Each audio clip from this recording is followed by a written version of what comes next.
van días y varias semanas. He hasn't given no response, and it's been days, and it's been weeks, and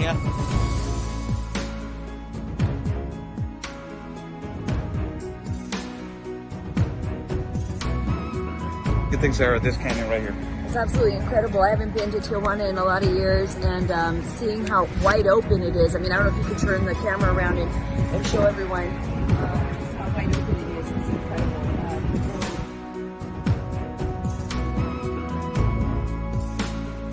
A couple of questions. So.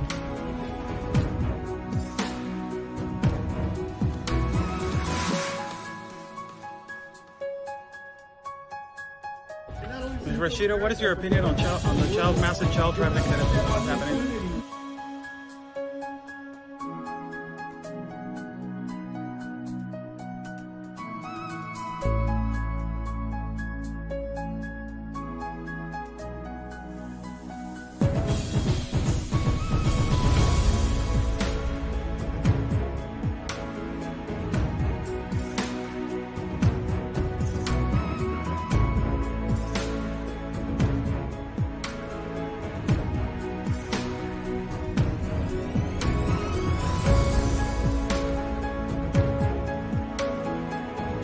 Y espero logren su objetivo de la justicia a su país. Luchen por su país.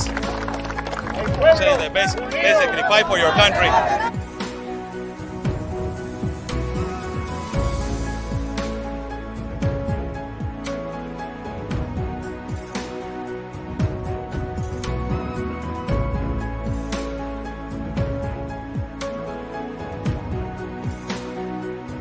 Están bloqueando el acceso.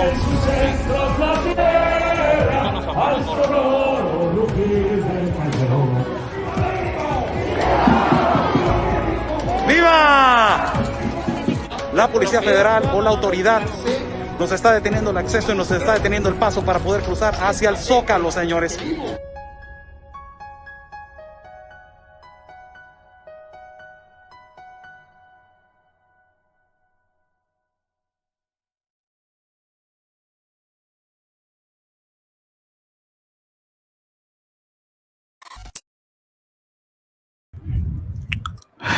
How's everybody doing? Good evening to everybody. God bless everybody that is watching.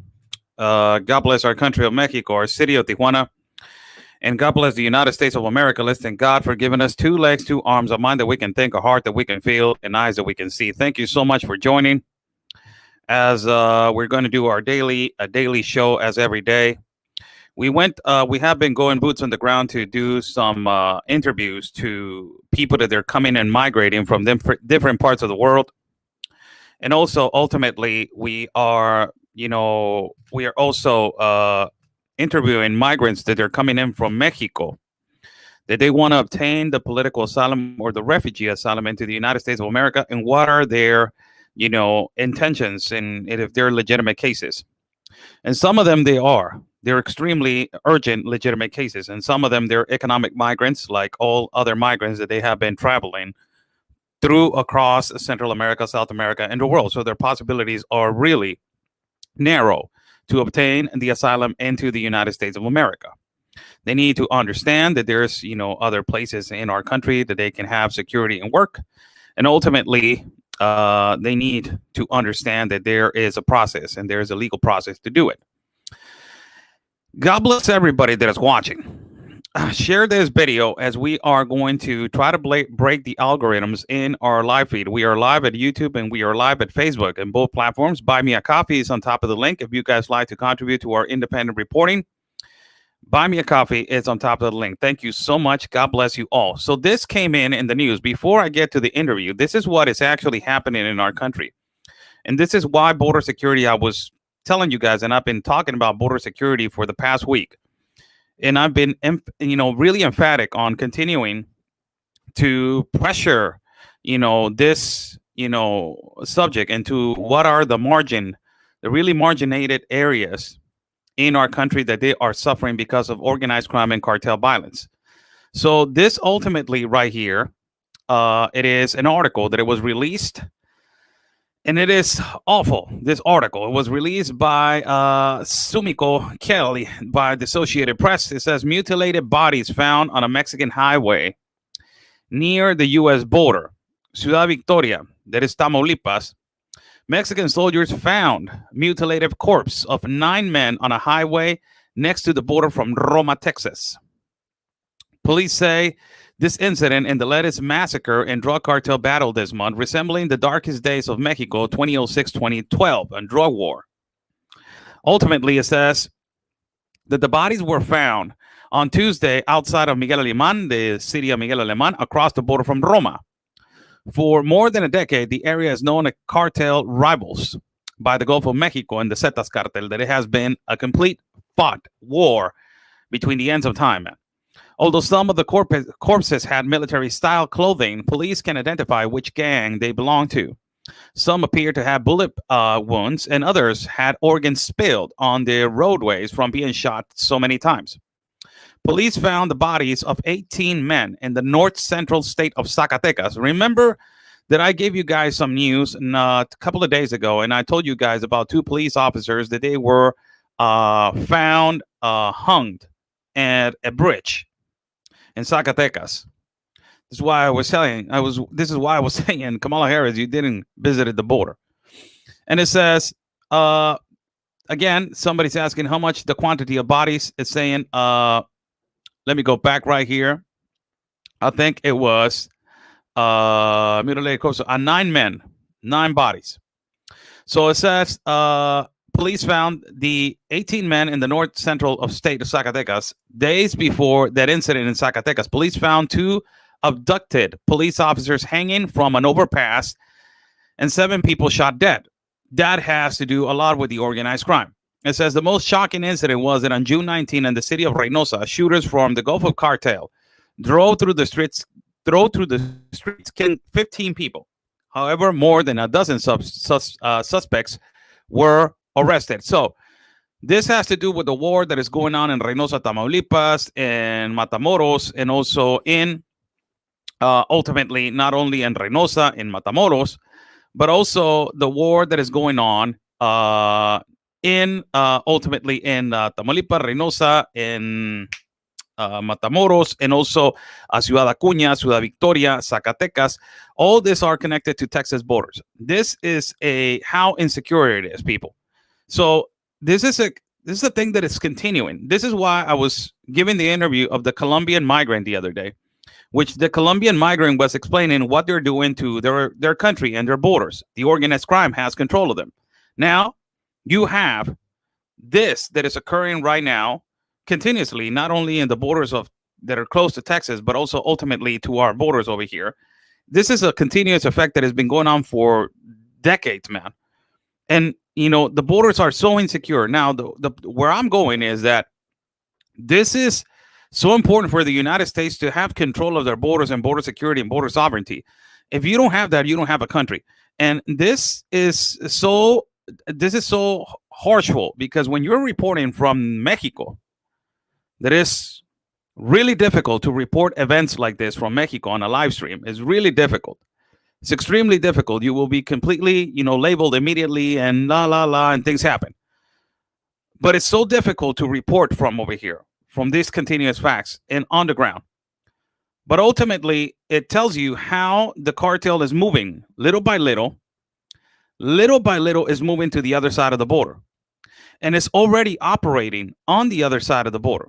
The cartel is already operating on the other side of the border. They already have their conglomerate of groups that they are in charge on the other side of the border. They're already dominating the borders. They already have politicians, but, it's more than obvious that some borders, they don't want border security and they're continuing with open borders. So how in the hell you got open borders if you're obviously not going to, not shut them down, but not put border security in them? Something's wrong. Something's going on there that is not right.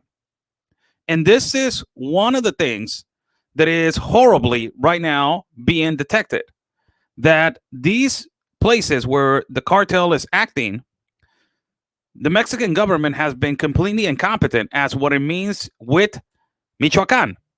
As you guys have seen, I have been doing multiple interviews with people that are running away from Michoacan. Multiple interviews with people that are running away from Michoacan.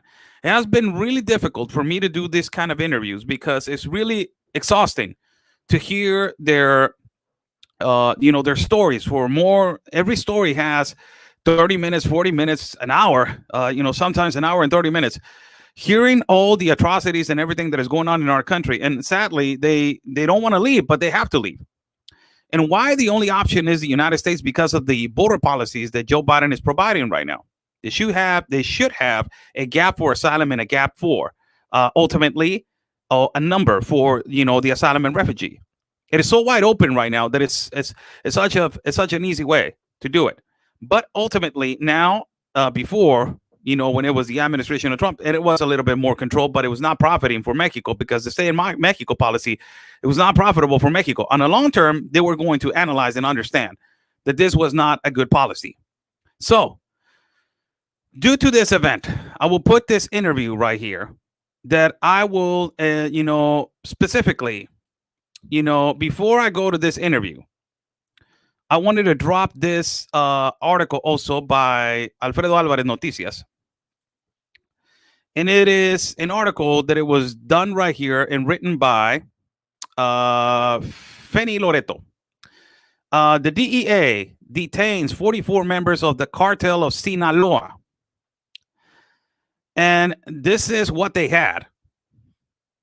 This is why I was particularly telling you guys that the cartel is operating so strongly right now. So strongly right now in the United States of America that they're dominating the United States of America. For everybody to know, today we're going to do the Buy Me a Coffee follower supporter group chat and also live feed specifically for Buy Me a Coffee supporters.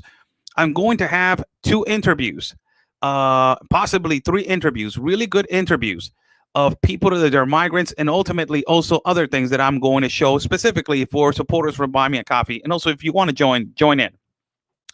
So it says right here, the DEA of the United States detained 44 members in the international distribution of methamphetamine vinculated to the Sinaloa cartel. From the last month, hundreds of agents have complemented orders to apprehend 44 members of 60 accused on the San Diego County and 5 other states. The operations in the authority, they encountered almost 100 kilos of methamphetamine and drugs, 90 automatic guns, and more than 250,000 in cash. These are the weapons. This is the evidence by the DA. Now, somebody saying these are Fast and the Furious weapons coming in from China. How do you know that? How do we know that? That happened in 2008. So we don't know that. So basically, this people, it is something that it is a trick. It is a red flag for the American public. It is a complete red flag for the American public. Why? This is something that happens on a daily basis. But for God's sake, you have an open border. And you have an open border and you're not protecting the border. So you're giving incentives to the organized crime to do this kind of things on a really open area. Now, this tells you how much they're dominating on the other side of the border. How much they are dominating on the other side, on the other port, on the other land that is the United States of America. How they are advancing and how they have all this equipment now and intelligence on the United States of America. And the DEA has stopped this of 60 people. Somebody saying, go check out the Tecate and see the truckers go through there being and doing it for years. Yeah, I seen that. I'm over here. I seen that for many years. It's nothing new. So this is, this is so important that people need to understand how the security of the border security is so important. How border security is so important. Now let's focus on the real topic of how and why, the reasons why people are leaving their part of the land. That is sad, but ultimately it is a responsibility that now, the border cities are the ones that they are taking over these kind of responsibilities. This is a case from a young man. He is 20 years old. He's 20 years of age. He's running away from Michoacan. And I believe that is Michoacan. And he's running away because the organized crime practically, took away all his property, all his belongings. And I asked this particular question that I have asked before to other young kids. That is the cartel recruiting you guys and forcing you guys to practically go and be part of their army, be part of their militia to fight another organized crime? This is an interview by Oscar Blue by us, done of a Mexican migrant that is running away from cartel threats and terror in Michoacan. I said, how old are you? He says 20 years old, 20 years of age. Let me remove this because I'm not going to be able to hear it.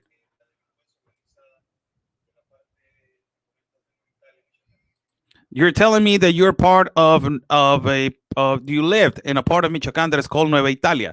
Nueva Italia has been one of the places that has been completely affected by different organized crime and by different leaders of the organized crime in Nueva Italia. Yeah, that's right. What happened to you? They stole me. They stole all my things. They stole all my belongings. Yes.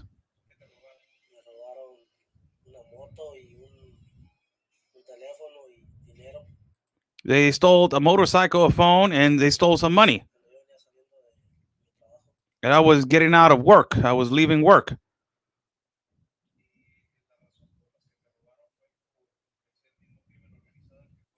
The reasons that they stole from you is the same organized crime that is operating over there? Yes. It was near your home or was your house? It was coming home. What did they tell you? They put me on my knees and they told me that if I would not leave, they will kill me. And they asked me for everything, all my properties.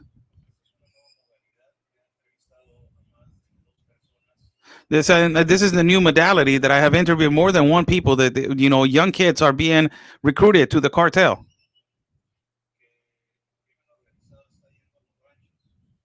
That the organized crime is going to the ranches to recruit young men. And then they're recruiting them to fight against the militia and fight against another cartel.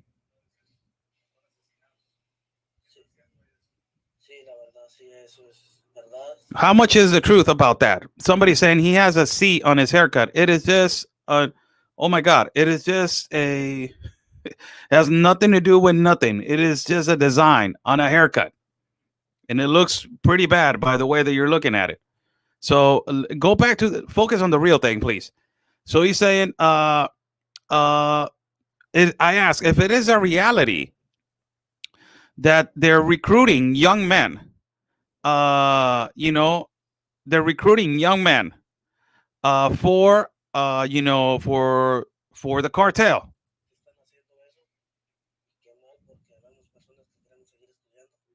Yes, they're recruiting young men, and it is really bad because we as young men, we want to go to school, we want to study.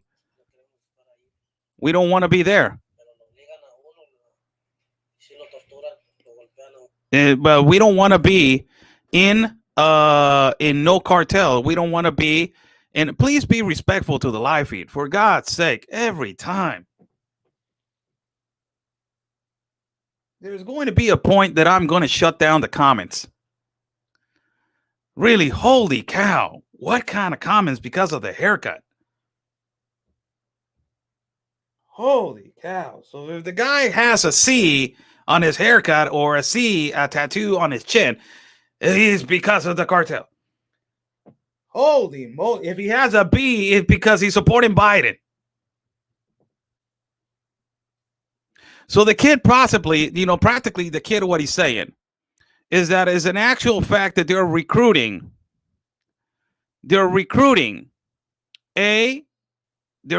people, and they're recruiting young men to be in the organized crime. They're recruiting men to be in the organized crime. So ultimately, this is the number one thing that is happening in our country, that our president has been extremely incompetent to not control the violence for our young men to have a better future and a better, to be better citizens of our country. Now, unfortunately, like this young man, it is so sadly that he has to leave because he has been threatened that he is going to be recruited by the organized crime and, by he doesn't want to be recruited by the cartel. They obligate every single one of them. Yes, they obligate us to go in. Do you have family over there still? Yeah.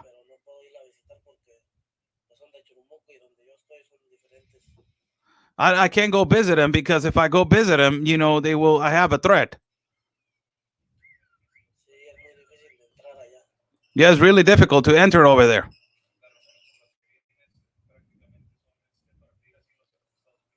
The reasons that you're coming is practically to ask for asylum to the United States.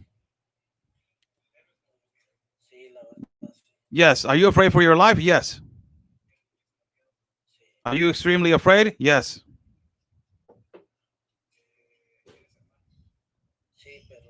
Do you have brothers? Yeah, but they're over here in the United States. You got family in the United States? Yes, I have brothers and family. What do you think? What is your message that you send to the people that they're migrating right now, and they need to do these things correctly to migrate?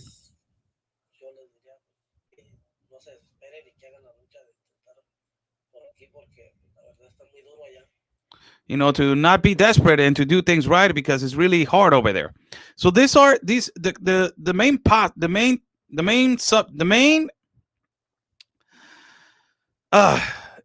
the main purpose right here of this interview, for God's sake, and people that they are really oh my God, with all respect, and I'm saying this with all respect, they're concentrating on a haircut that is a design all the way to the back of the neck.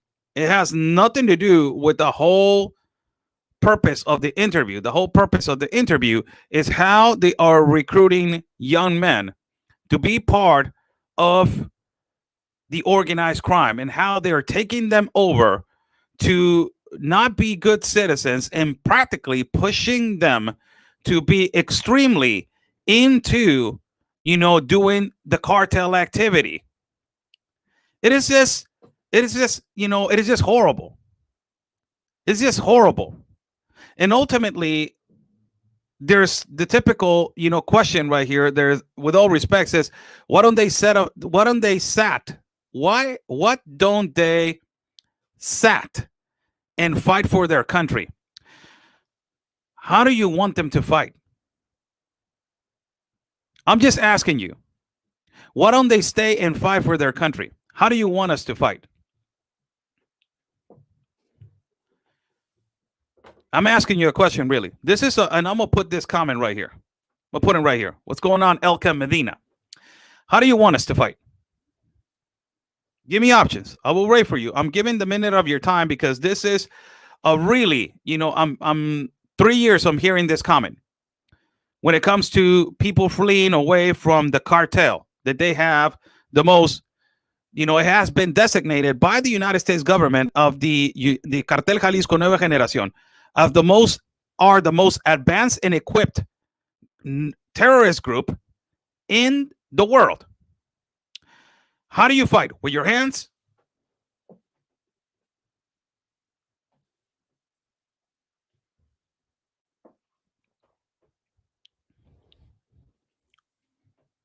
I'm still waiting. With your hands? Yelling? Screaming? Protesting?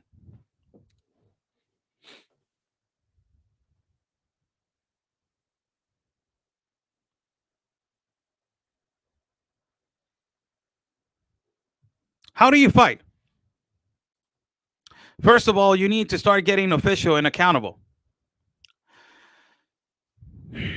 Oh my God. Holy cow. Oh my God. What's going on today, man? This is an actual situation, which it is a horrible insecurity situation. It brings me to the topic and it brings me to light that, no, they know that how they are taking advantage the cartel and the organized crime every border. This is an actual wave that is coming to the borders. As you guys heard, a testimony from Colombia. As this testimony from Colombia, it is coming slowly. All this organized crime that is taking control of the borders, everything that is happening on the borders, on every part of Central America and South America, it is actually happening right now in the United States of America. A lot of insecurity is going on, but it's mostly not the insecurity, is how they're trying to colonize the borders to make them disappear little by little, to make them disappear little by little. And it is just important to people to understand what is the whole purpose of the organized crime. In our country of Mexico, the whole purpose of the organized crime, little by little, mainly is the highly distribution of drugs and violence. But ultimately, it is the actual dominion of little by little invading states, invading parts of our country of Mexico. And now the country of Mexico is so polluted with the organized crime and insecurities that ultimately you don't have no option but to be to be submissible to what they say and what they do. This is another interview of a young man with his wife, that they're running away from Celaya. They're running away from Celaya. And Celaya, Guanajuato, has been designated, to submissive. Thank you so much. Celaya has been designated as the most violent and insecure city of the world. Celaya. It was not Tijuana. Tijuana was last year, the city that I live in, but it has not been designated like that to now. It is been designated, Celaya, Guanajuato, as the most violent city in the world. And this is an actual good testimony, because I asked about what is going on to the women and what is going on actually with Guanajuato. This is an interview also of migrants that are running away because of the organized crime, and also ultimately of the recruiting of the organized crime, that they are forcing men to recruit them to go into the cartel. Hear this interview out.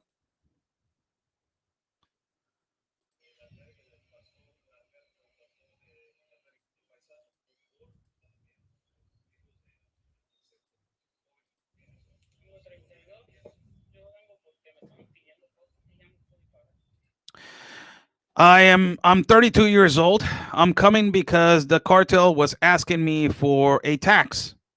Basically what they did to the farmer of Michoacan that I did, and also an interview with. It says, I'm coming because I'm exiting and I'm exiling my city and my state, because the cartel were asking me for a weekly pay, a weekly and monthly pay. So look what he says next.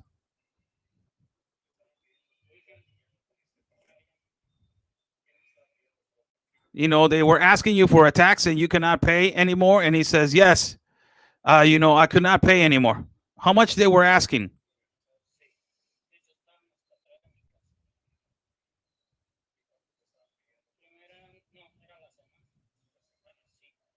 They were asking me weekly money every week. They were asking me for 3,000 pesos a week. And they put they raised the tax every week for me to pay to be working to 5,000 a week pesos. What do you do for a living? I'm a barber. I'm a barber. I used to own my business as a barber.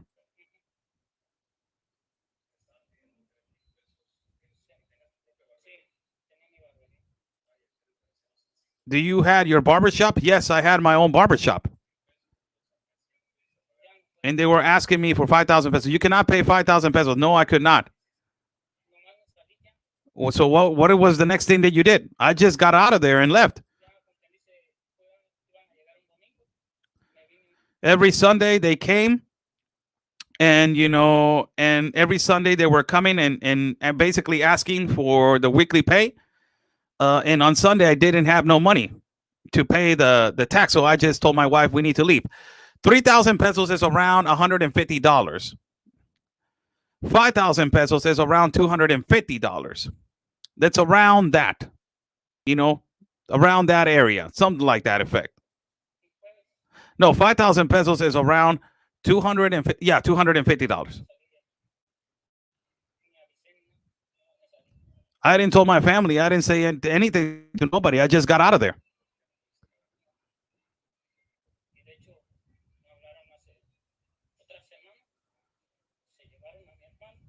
And just he starts crying here. This is what I'm saying, people. To do these interviews, man, we gotta have a heart like a rock, man. We gotta have a heart like a rock, because you cannot be. Holy cow, man! It's just horrible.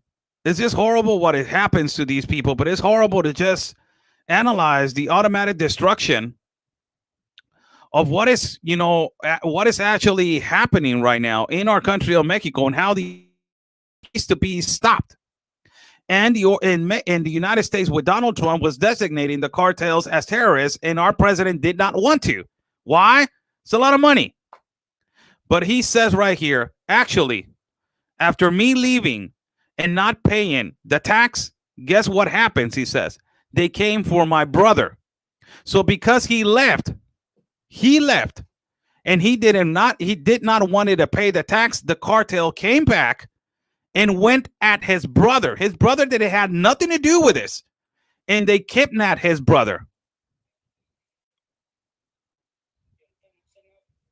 And right now, I don't know nothing about him. They killed your brother. Yes, they killed my brother. How old was your brother? 18. They kidnapped your brother because you could not pay the tax of every week to the cartel? Yes.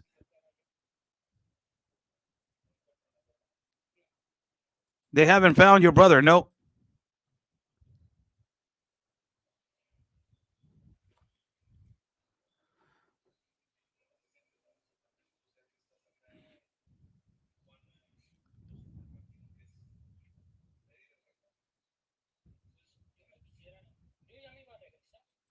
How do you feel? How do you feel right now that you're all the way over here to Tijuana, and you're asking for the refugee? And he said, as I heard that my brother was killed, I wanted to go back. And this, I'm fast forwarding a little bit. He said that he wanted to go back because he said, my life is not even worth it anymore. My brother died because I left. My brother died because of me. So I'm just going to go back and let them kill me. This is horrible, people. This is horrible. This man has lost his brother because he could not pay a weekly tax. And this is a red flag for American people. This is coming to you guys. If border security does not exist, this is coming to you guys. Extortion, it is a really harsh way to effectively start taking over the population. And this is how they have, affected this population in Celaya. He's saying, you know what, I was going to return back. I was going to return back to my city because I was like, they just killed my brother. I don't have nothing. I don't have nothing to live anymore. I love my brother, and they killed him because I could not, basically pay the tax every week. So he said, I wanted to return back. And then I asked this question.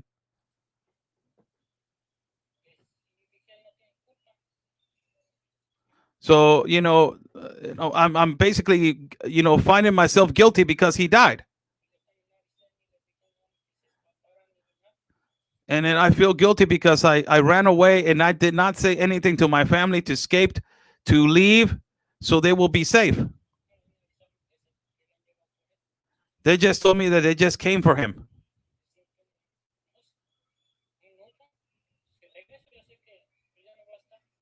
If I return back, I know that I'm going to be dead. They're not going to pardon me. They're going to kill me. I'm asking the woman, her wife. I'm saying, you came with him? He said, yes.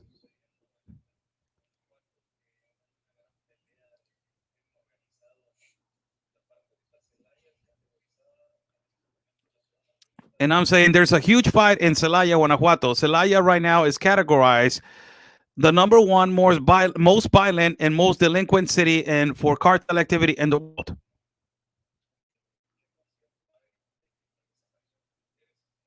How much the truth is about the assassinations and the kidnappings towards women in Celaya? You are a female, so can you explain and elaborate a little bit about that? And the enormous violence that their guys are living. Yeah, it's the truth. There's a lot of women. They're little girls. There's adult women that they're missing, that they're kidnapping them. 15-year-olds, 20-year-olds. And also, adult women. They just kill them and throw them on the side of the road. They're hanging. They're asphyxiating them. They're killing them. They're hanging them on bridges. They rape them. They do numerous things to women over there.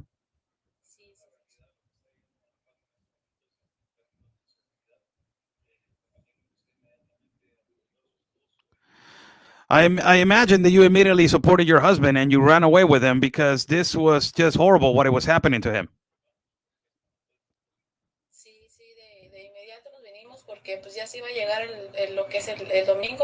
Yes, immediately we left because we saw that there was, Sunday, the day that they were paying the tax to the cartel, it was coming.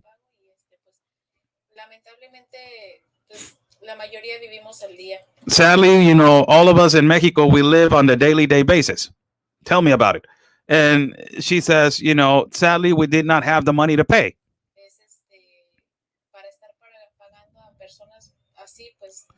To be paying people like that. We don't have money to pay people like that. What he makes daily, we make to eat food. It's just for survive.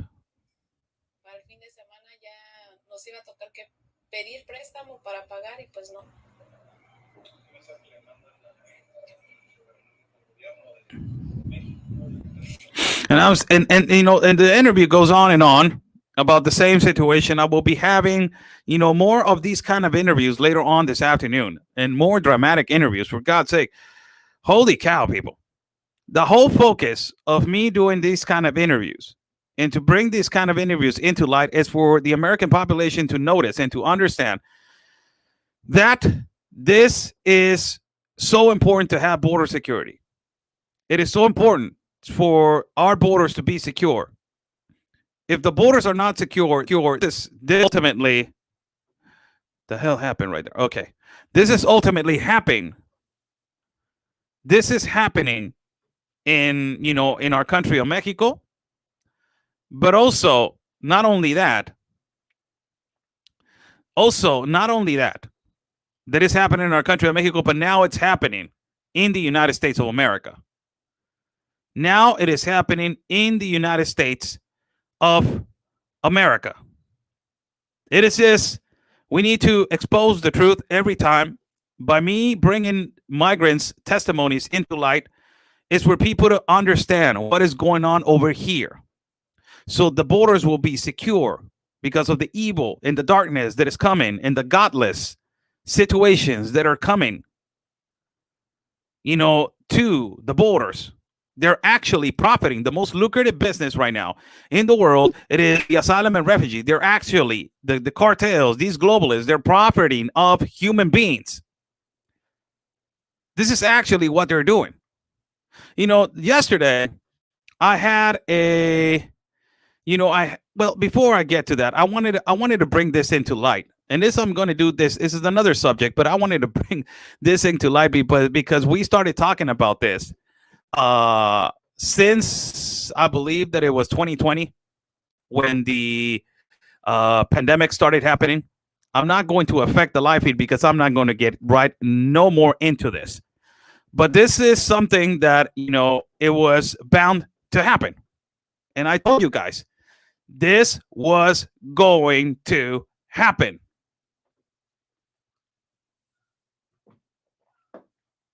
And it was designed to be made like this. This is an article by Uniradio Informa from Tijuana, Mexico. It says right here that it is now effective. The digital certificate of COVID-19 in the European Union.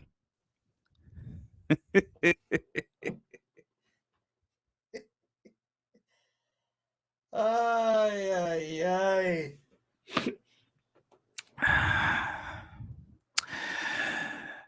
Just for everybody to know, we started talking about this since this started, man. And I started saying to you guys, there's going to be a universal ID that is going to be other in your phone, and you're going to scan it like a barcode, and they're going to tell you you're okay to come in, you're okay to go out. You're okay to come in without a mask. You're okay to do this without this. You're okay to do that. They're doing it now in restaurants in the United States of America, where they are saying specifically, they are saying specifically that in restaurants, if you are with the jab, they already put the right hook, the left hook. They already put the left hook in you. One time, you're going to be allowed in a restaurant wearing a mask. If they already put 2 left hooks in your body, so you're going to be allowed without a mask, but you have to scan. You have to prove that you have those 2 left hooks in your body already. So now the European Union makes it official that a certificate, a digital certificate, right now, it is going to be given. It is. And the article goes by, and it was written by, let me get credit to this guy. He always writes phenomenal. I will see who it is right now.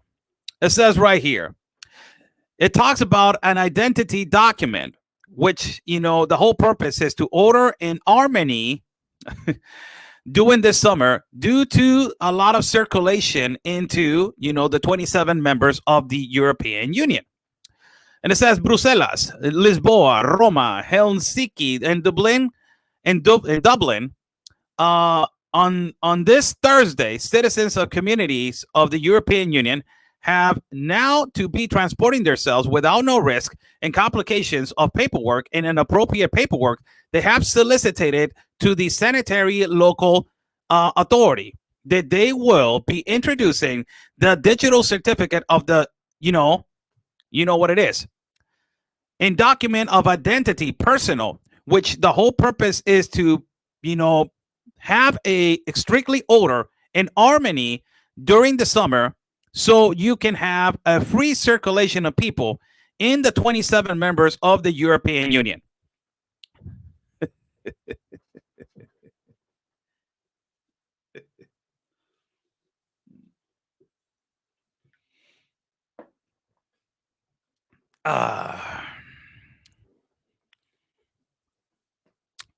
Somebody saying it's like the only country that is, it's like America, the only country that is awake. No, it's not. For God's sake, it's the country that it has to be awakened more. I believe that you're contradicting yourself. And America is not is a country. America is a continent. But I'll respect your America. I respect your terminology. So this is actually happening, people.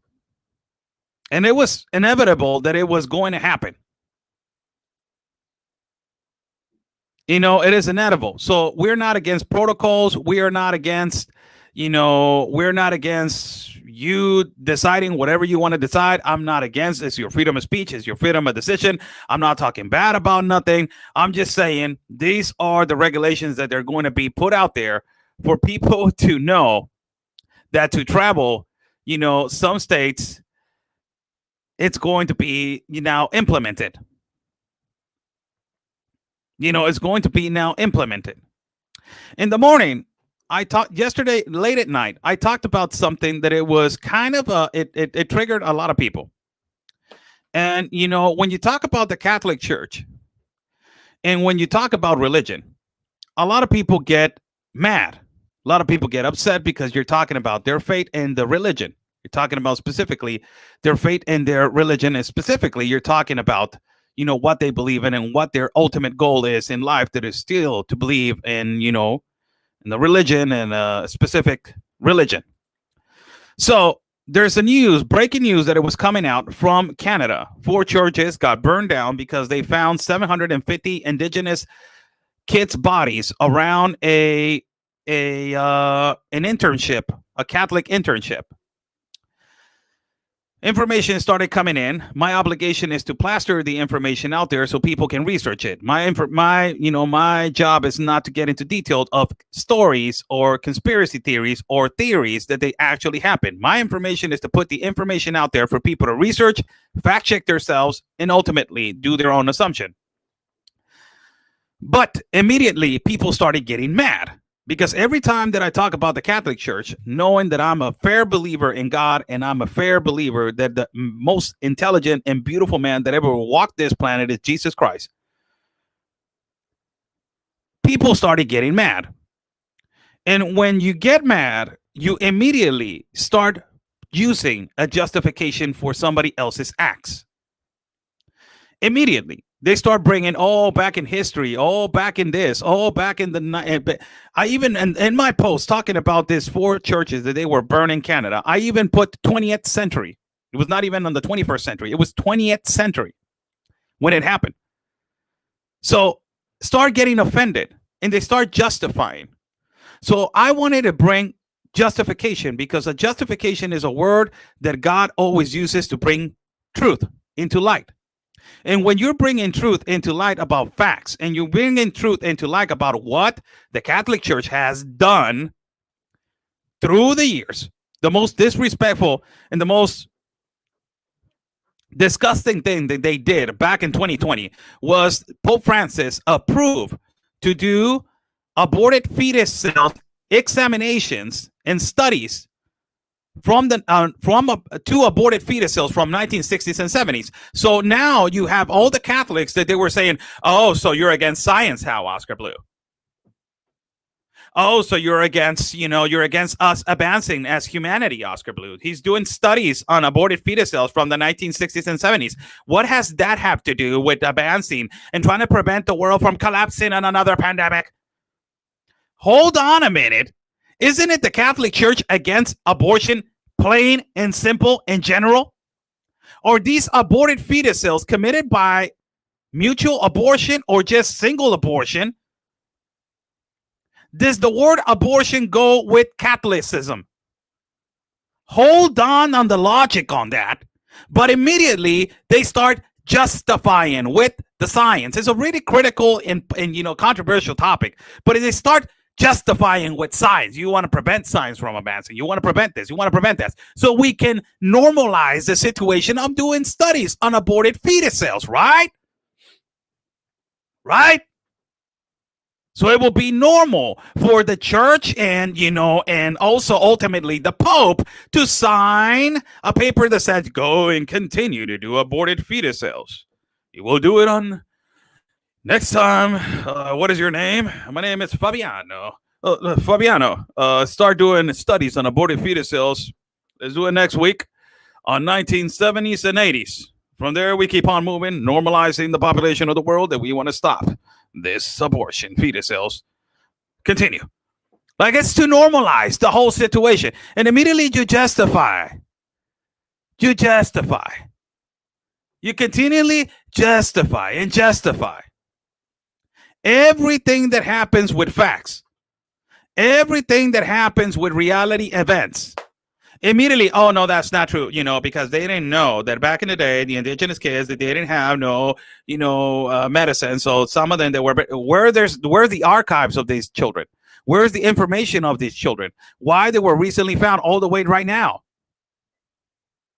Oh no, it's because before they didn't have like, oh my god, like internet, it was not there, like we didn't have no technology, so there was like no, and the files were burned because they were attacking consistently, they were oppressed.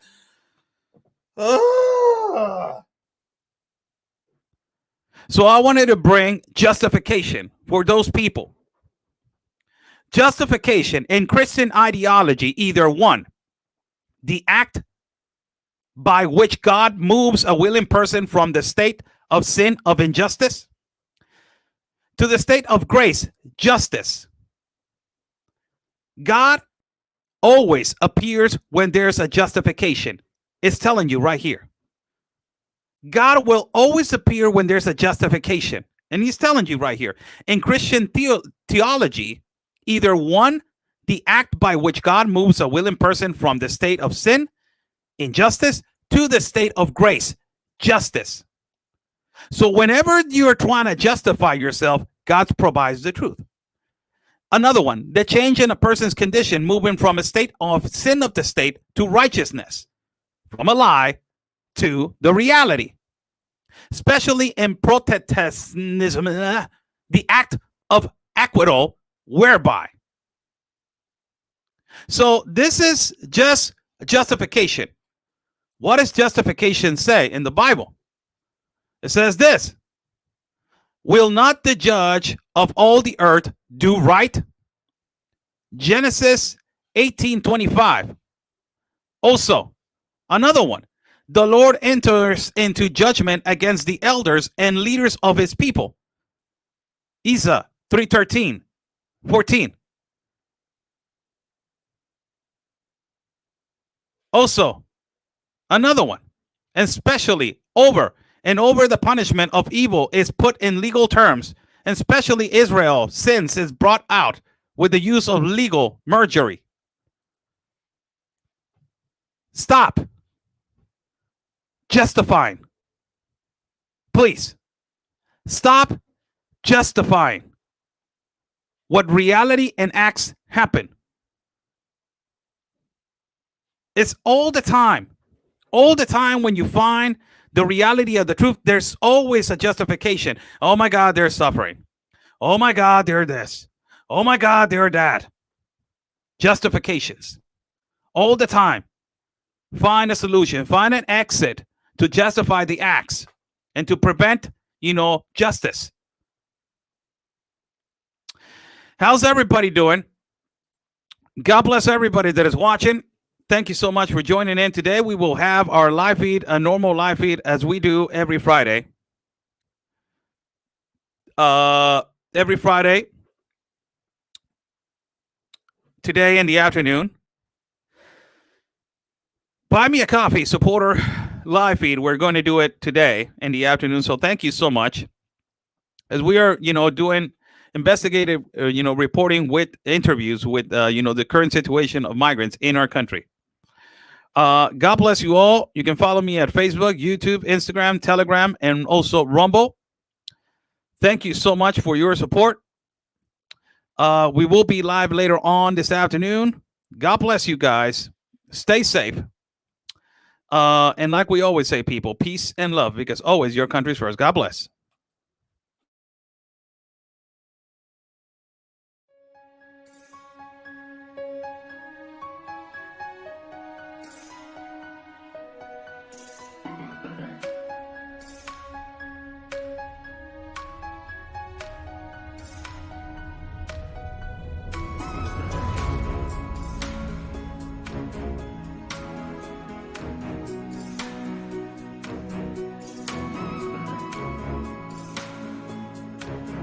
Ya van días y varias semanas. He hasn't given no response, and it's been days and it's been weeks, and here.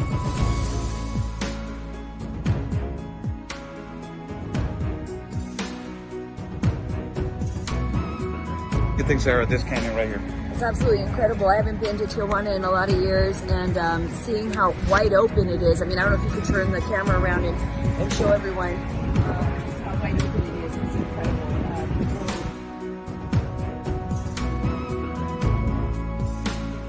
A couple of questions. So.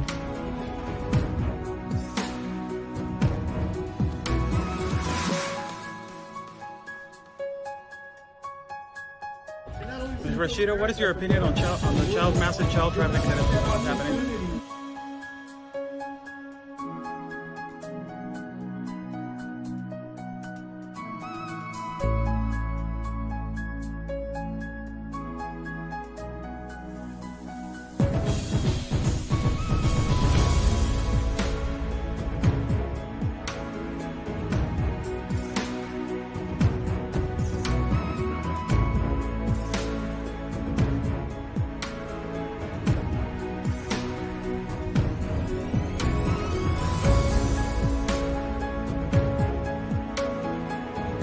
Y espero logren su objetivo de la justicia a su país.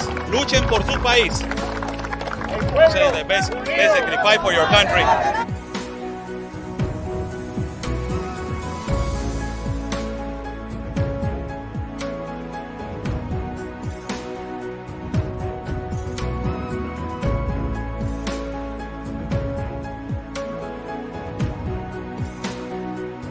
Están bloqueando el acceso.